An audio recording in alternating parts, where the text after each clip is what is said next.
The Emperor's children were the third legion of the Legiones Astartes. They were the only one to earn the right to display the Palatine Aquila, the Emperor's own standard, and bear his name. He honoured them with this personally.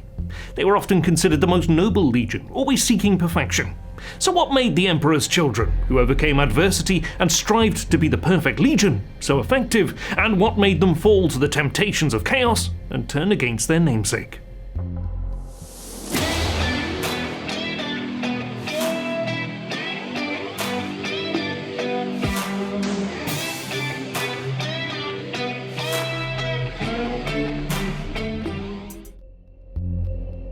As the Terran Wars of Unification came to a close, the Emperor of Mankind took the next step in his great plan.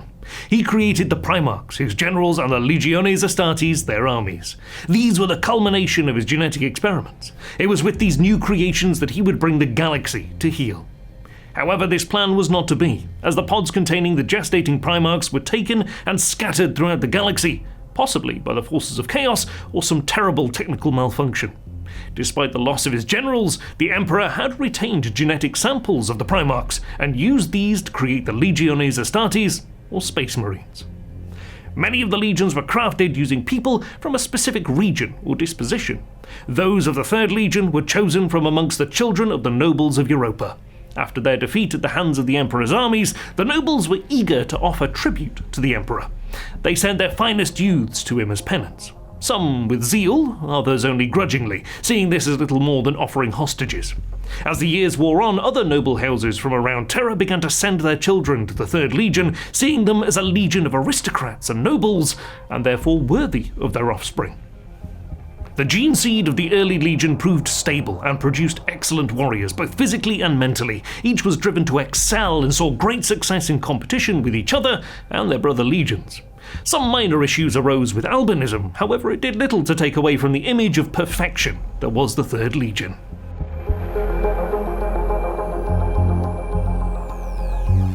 Unlike many of their fellow legions, the Third was not used as a single unified force. It was typically split amongst the nascent Imperial army, supporting it and occasionally even leading it. The Legiones Astartes of the Third were exceptionally observant and understanding of the strengths and weaknesses of the troops, and so were able to get the most out of the Emperor's forces, ensuring lives were not spent needlessly. This was particularly noted during the Antarctic clearances, where accolades and praise were given to the Imperial army. Yet, it was the masterful planning and strategy of the Third Legion that enabled the victory. This was repeated constantly throughout the rest of the Wars of Unification. Their high standing and character saw the Third Legion often used as aquilifers and equerries by the Emperor himself. They acted as bodyguards and joined diplomatic missions, eventually painting their armour imperial purple to denote their position and task. It was the Third who would bring the Emperor's orders to the other legions, knowing that they would carry out his will without question and to the letter. They were the Emperor's voice. Following the selfless sacrifice of the 16th cohort to buy the Emperor time to escape an ambush where he had been injured, he granted the Legion the right to display the Palatine Aquila. The Palatine Aquila, the Emperor's personal symbol, is similar to the Imperial Aquila that other legions would go on to use, but can be identified by its upturned wings. This honour was never given to another legion. Shortly after receiving the honour of the Emperor's Aquila, the Third would endure a devastating tragedy. A portion of the gene seed of the Third Legion was sent to Luna to be stored there with the gene cults, only to disappear. Some blamed a crash, others that rebels amongst the Selenite cults of Luna destroyed the vessel carrying the gene seed, and some say it just disappeared without a trace. This event could have been overcome with careful management of their stocks of gene seed on Terra and harvesting the organs from the Space Marines of the Legion. Yet a viral blight had set into the stockpiles on Terra. Despite all attempts to rectify the situation, it proved impossible to treat. This was perhaps due to the supposed artificial, maybe even Xenos origins of the virus. Many legions lost gene seed to the blight, but the Third lost the entirety of its stocks. Between the lunar event and the blight, the Third was unable to replenish its losses and dwindled in numbers. The Emperor's labs on Terra slowly began to rebuild their gene stocks, but the process could not keep up, and the extinction of the Legion seemed inevitable. By chance or fate, the Primarch of the Third was discovered on Kimos. Salvation for the Legion was at hand.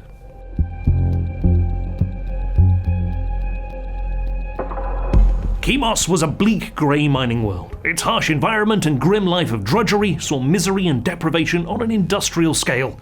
Yet the Primarch Fulgrim grew and excelled here, rising to a position of power. His presence gave the people hope, and he inspired a revitalization of the world. Art, music, and joy returned, if it had ever existed, on this grey world. The reunion of the Primarch with the Emperor was a joyous occasion, and Chemos easily joined the growing Imperium. In contrast, the unification of Primarch and Legion was a somber affair. Only 200 Legiones Astartes remained in the Third, each bearing the banner of a company that contained few, if any, warriors. A legion on the edge of oblivion. Fulgrim knelt before his legion and told them, "You are the Emperor's chosen, his heralds, his warriors, his children, for this is only the beginning." The Emperor heard the speech and named the Third Legion the Emperor's Children. The name was possibly given informally before this meeting, yet now it was official. With the return of the Primarch, the Legion could rebuild. With access to the genetic material of Fulgrim, more gene seed could be created. Chemos also provided the flesh to be moulded into a new generation of Space Marines. There had been some dispute, as the people of Chemos did not have the martial traditions or the nobility of the Third's typical recruits. This was overruled by Fulgrim, who saw the potential for greatness in his people. These were combined with a new wave of recruits from the noble families of Terra and would rebuild the Emperor's Children. Compared to the 100,000 Space Marines of the Ultramarines, or the tens of thousands of Imperial Fists, the 200 Emperor's Children were a paltry force. They would spend over a decade fighting alongside the Lunar Wolves, enabling them to contribute to the Great Crusade whilst recovering their numbers and forging bonds with their brother Legion. Fulgrim was measured and patient, carefully considering every option available. His nature blended perfectly with that of his Legion. Planning and strategy became even more important, as the Legion did not have the lives to spend in the attritional warfare of the Iron Warriors, or even the large-scale warfare of the more numerous Ultramarines and Lunar Wolves. So every action had to be meticulously planned. Once the Legion had recovered some of its numbers, they were able to forge their own path.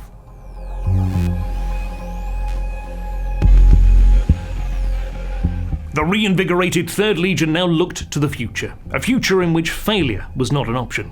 Low numbers required them to ensure every engagement was planned to perfection, including the use of specialist units and equipment. They could not afford the losses that the Iron Warriors or Death Guard could sustain, as every warrior was invaluable to the future of the Legion. Every aspect of the battle to come was analysed. Layouts, terrain, and even weather were factored into the battle plan, with each warrior expected to perform their role to perfection.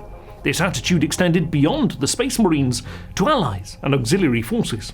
The lives of the Imperial Army forces or fellow Legiones Astartes were not fed into the meat grinder, but were incorporated into the meticulous plans of the Emperor's Children.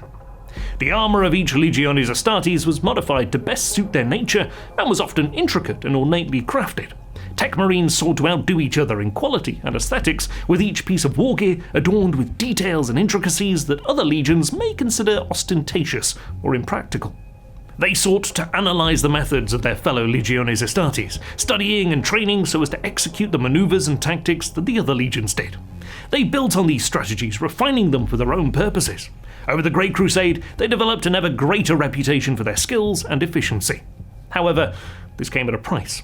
The nobility and martial pride of the Emperor's Children began to grow into arrogance when they excelled, and jealousy when they failed to do so.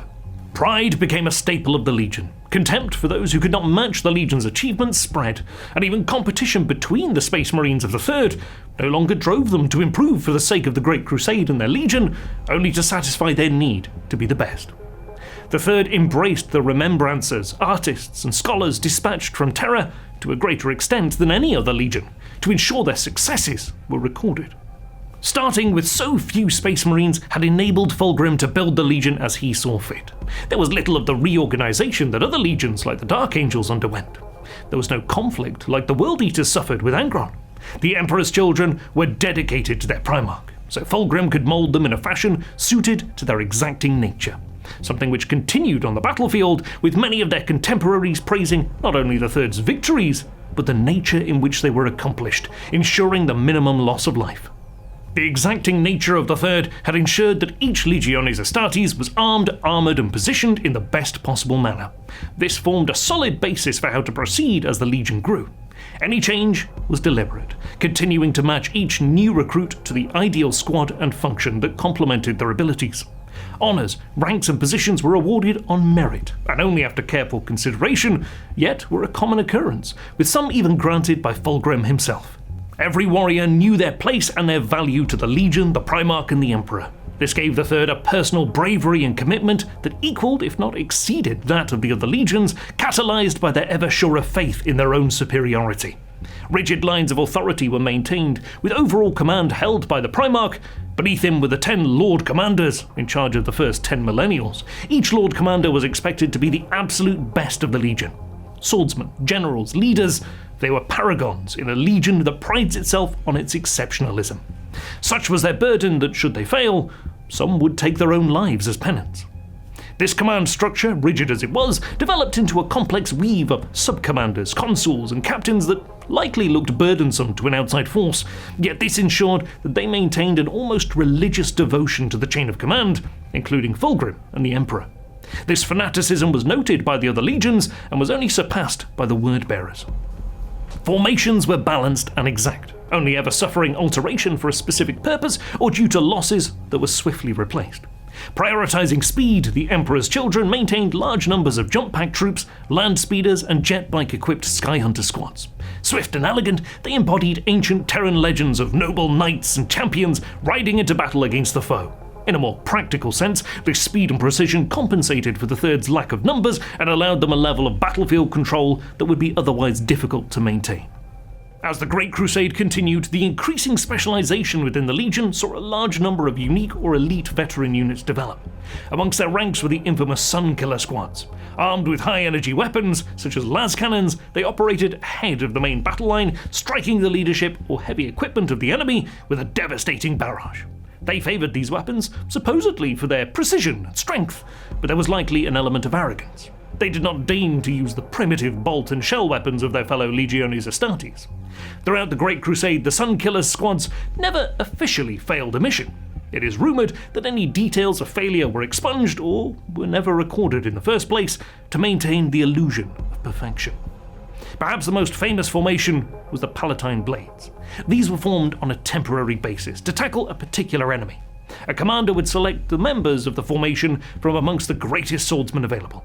As a legion that emphasized swordsmanship, dueling, and engaged in rigorous bouts in the legion's practice cages, the competition for such a position was extremely fierce.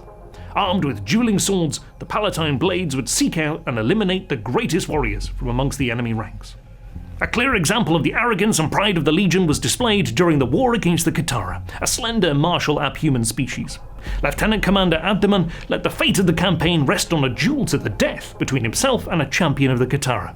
This unconscionable conduct would be unlikely from even the most honor-bound warriors of the other legions. At a significant cost, the Emperor's Children exterminated the reptilian lair. These Xenos sought their own version of perfection, so they enhanced their warriors genetically and surgically. It was also the moment the Legion's Primarch Fulgrim would take the first significant step towards damnation when he claimed the Lair Blade. This sword, unbeknownst to the Emperor's Children, contained a greater demon of the Chaos God Slaanesh that would begin to turn the Primarch against the Emperor. The Emperor's Children unwittingly allowed themselves to fall to chaos. Their pride, arrogance, and obsession with excess drove them into the arms of Slaanesh, and damnation was the likely direction of the Legion, regardless of the coming conflict. The influence of Horus Lupercal, the infiltration of the warrior lodges, and many other encroachments would catalyze the progression of the Legion towards siding with the War Master against the Emperor in the war to come.